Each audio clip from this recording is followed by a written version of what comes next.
안녕하세요. 건달농사입니다. 무농약 인증을 받았는데요. 유기농 인증을 받으려다가 못 받아서 무농약 인증을 받았어요. 이유가 뭐냐면 저 같은 경우는 화분 재배를 하는데 화분 재배는 환경 친화적이지 않다는 이유로 유기농 인증 대상 자체가 안 된대요. 그래서 할 수 없이 무농약 인증을 받았는데 유기농과 무농약의 가장 큰 차이는 화학 비료를 30%를 사용할 수 있다는 거예요. 30% 미만으로.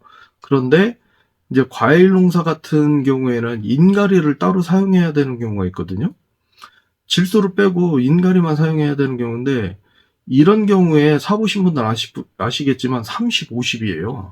그래서 기준에 오버가 되는 것들이 너무 많아서 문제가 됐는데 사실은 그 전에 사용했던 거는 기준에 부합하는 거였어요. 근데 그걸 쓰지 않은 이유가 뭐였냐면 그거를 구매하는 과정에서 문제가 생겨가지고 환불을 받는 경우가 발생을 했어요. 그래서 그걸 사용하지 않는데 그러다 보니까 생각보다 선택지가 없는 거예요. 그래가지고 이거를 그냥 그러면 내가 이거 너무 어려운데 그럼 차라리 그냥 유기농 기준에 맞춰가지고 농사를 짓는 게 낫겠다 했더니 오히려 속이 더 편한 거예요. 그렇게 하니까. 그래서 조건은 무농약이 더 좋은데 저 같은 경우는 오히려 유기농 기준에 맞춰서 하는 게 훨씬 더 편했다는 점. 이번 이제 저처럼 화분 재배를 하시는 분들은 이 점 좀 참고를 하시고요. 이거를 이제 준비를 할 때 이제 순서가 첫째는 인증 업체를 어디로 구할 거냐. 그리고 이분들이 출장을 나오기 전에 준비를 해야 될 것들. 요거 이제 필요하고 그리고 가장 중요한 비용. 이 부분에 대해서 좀 얘기를 해볼 건데요. 인증 업체를 농산물 품질관리원에 전화를 해서 물어보니까 안 알려주더라고요. 그래서 몇 년 전에는 알려줬는데 이게 좀 문제가 됐나 보죠. 그래서 어떻게 하라고 알려주더라고요. 근데 그게 어디에 있냐면 농산물 품질관리원 그 사이트에 있어요.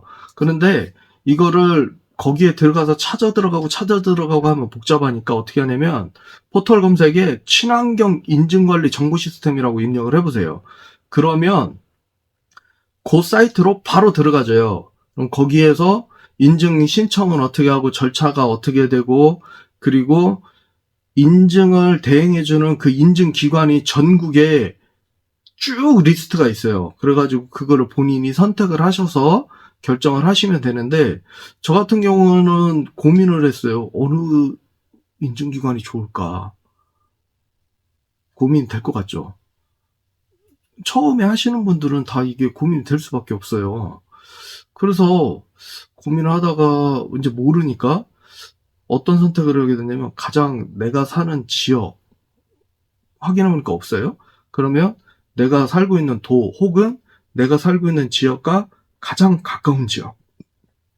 자, 이곳에서 하면 되지 않을까? 이 생각을 이제 하게 되죠. 그러다가 무슨 생각을 했냐면 그러면 혹시 하기 전에 우리 같은 지역에서 친환경 인증받은 분들이 어디에서 하고 있는지 한번 물어볼까? 왜냐면 이제 이쪽 지역에 자주 나오신 분들은 그래도 이제 좀 더 뭔가 수월하게 하지 않을까 하는 생각이 들어가지고 물어봤어요.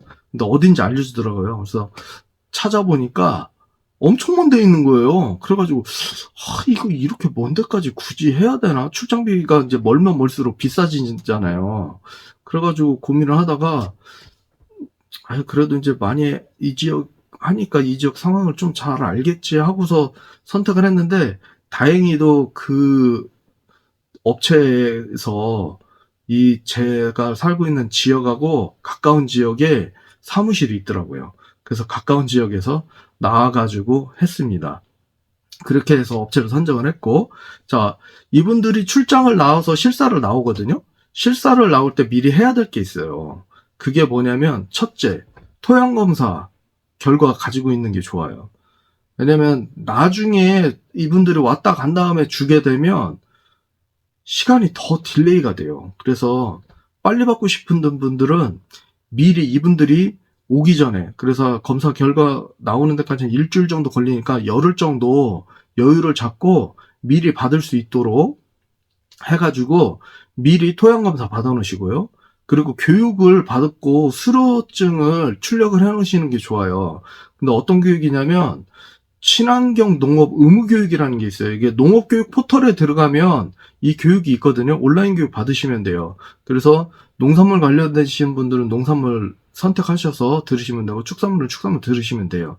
그래서 농업교육 포털에 친환경 농업 의무 교육, 이거 들으신 다음에 수료증 출력해서 가지고 계세요. 그래서 그분들이 오셨을 때 한꺼번에 드려야 되는데, 이때 또 미리 준비해 놓으면 좋은 게 뭐냐면, 내가 그동안 구매했던 농자재 리스트요. 비료, 살충제, 살균제 이런 것들이 이거 있잖아요. 이거 전부 다 리스트 영수증 가지고 있는 게 좋아요. 그래서 그때 한꺼번에 첨부를 해주시면 좋고, 영수증이 없으면 그 거래명세서라도 직접 떼가지고 주시는 게 좋고, 만약에 이제 그 농협에 그 조합원 돼 있으신 분들은 농협에 있는 농자재하고 거래를 하잖아요. 농자재 마트하고. 그러면 농협은 의무적으로 전부 다 첨부를 해야 된다고 하더라고요. 그래서 농협에서 거래한 거는 미리 전부 다 무조건 첨부를 하셔야 돼요. 그래서 이거를 물론 그 살충제, 살균제 이 비료들이 당연히 친환경 인증을 받는데 적합한 유기농산물, 유기농업자재 인증을 받은 제품들이어야 돼요. 그거 받은 제품이 아니면 안 됩니다. 무조건 그걸로 사용을 하셨어야 되고, 그걸로 구매를 하셔서 사용을 하고 계셔야 돼요. 그래서 이제 다른 거를 사용하신 분들은 한 해 더 하시는 게 더 좋고요. 그리고 이제 유기농 인증 같은 경우에 저는 이제 무농약 인증이라 그 전에 받았던 자료들을 가지고서 증명을 하면 되는 거였는데, 그 유기농 인증 같은 경우에는 인증 기간이 좀 길어요. 그거를 받기 위해서 3년 전부터 여러 가지 토양부터 해가지고서 계속 관리를 해가지고 받아야 되니까 한 3년 정도 공을 더 들여야 돼요. 그게 좀 어려워요. 시간도 오래 걸리고.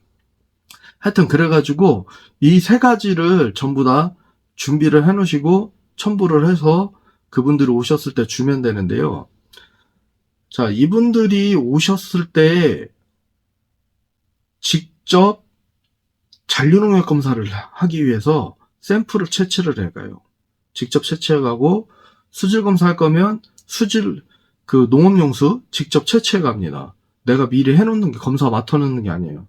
직접 채취를 해가니까 그거 명심하셔야 되고, 자, 그리고 또 어떤 점이 있냐면, 수질 검사 같은 경우에는, 저 같은 경우에는 수질 검사 비용이 따로 안 들어갔어요. 그 이유가 뭐냐면, 제 영상을 보신 분들은 알겠지만 관정 파는 영상에 그 언급됐던 내용인데, 중형 관정이나 대형 관정 파면 지자체 신고를 해야 돼요. 그러면 수질 검사를 해서 첨부를 해야 됩니다.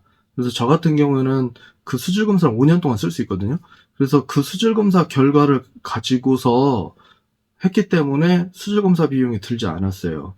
그런데 제가 이걸 가지고 좀 고민을 했어요.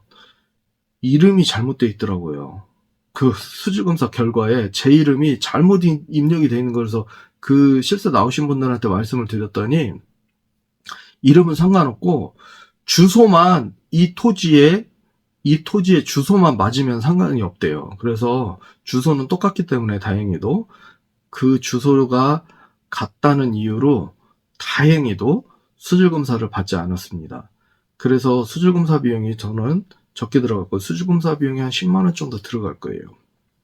그래서 결론적으로 비용이 어떻게 들어갔냐? 일단 39만 4,400원이 들어갔어요. 이거는 뭐냐면, 자, 신청비, 심사 출정비, 심사 관리비, 이거예요. 이게 39만 4,400원이 들어갔고, 그리고 잔류농약 검사 비용이 17만 원이 들어갔어요. 그래서 토탈 56만 4,400원 들어갔습니다. 비용이 이제 조금 차이가 있을 수는 있는데, 거리가 좀 멀어지고 하면 출장비가 좀 늘어나요. 그래서 약간의 차이는 있으니까, 제가 말씀드린 금액이 정확한 금액이 되지는 않을 겁니다.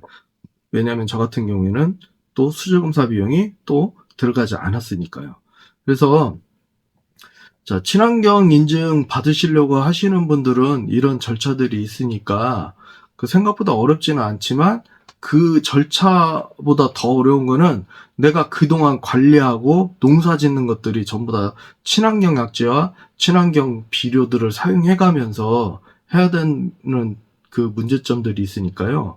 그런 것들 열심히 잘 준비하셔야 되고, 그리고 이 인증을 받을 때 중요한 게 하나 있어요. 그게 뭐냐면 개엽이나 개화가 돼 있어야 돼요. 꽃이나 잎이 피지 않은 상태에서는 이분들이 안 와요. 그래서 내가 미리 좀 받아놔야지 하고서 뭐 겨울에 뭐 가지가 다 말라붙어 있는데 인증 받는다 그러면 안 와요, 이분들이. 그래서 잎이 피었는지 아니면 꽃이 피었는지 물어봅니다. 그래서 인증 받으시려고 하시는 분들은 잎이나 꽃이 피는 시기를 미리 잘 생각을 하셔가지고 그 시간을 적당히 조절을 해가지고 맞추셔서 인증을 받으셔야 돼요. 그래서 그 시간을 타이밍을 딱 맞춰서 일이 진행이 돼야 되니까 제가 아까 처음에 말씀드렸던 세 가지 교육 필증 그리고 토양 검사 구매 영수증 이거를 미리 준비를 해서 주면은 그분들이 잔류농약 검사나 수질 검사 결과가 나오는 즉시 그분들이 또 받아요. 나한테도 날라오지만 그분들이 받고 바로 심사에 올려서 저한테 오는데 한 열흘 정도 걸려요. 한 심사가 한 일주일 정도 걸리고 우편으로 오고 뭐 하다 보면 한 열흘 정도 걸리니까 좀 참고를 하시면 될 것 같아요. 그래서 미리 준비를 해야지만 그 분들이 출장이 오는 시간과 개화나 개업이 되는 시간을 딱 맞춰서 쭉쭉쭉쭉 진행을 해야지만 원활하게 진행이 되니까요. 그렇지 않으면 시간이 오래 걸려요. 내가 서류 늦게 주고 뭐 하면 그분들이 당연히 심사를 올려야 되는데 준비가 안 돼 있는데 올릴 수 있겠어요? 그러면 시간이 더 오래 걸리니까 미리미리 준비하시는 게 좋을 겁니다. 그래서 이제 저 같은 경우는 그분들이 출장 와서 잔류농약 검사 결과 나오고 심사 올리고 해가지고 한 3주가 조금 못 걸렸어요. 한 18일 정도? 18, 19일 정도 뭐 이 정도 걸린 것 같아요. 거의 뭐 3주 가까이 걸리긴 했는데 토탈 걸리는 시간이 출장 실사 나와가지고서 제가 이 서류를 받는 데까지 시간이 그 정도 걸렸으니까요. 친환경 인증 관리 인증 받으시려고 하시는 분들 좀 좋은 정보가 되길 바라면서 또 많이 참고하시고요. 오늘도 감사합니다.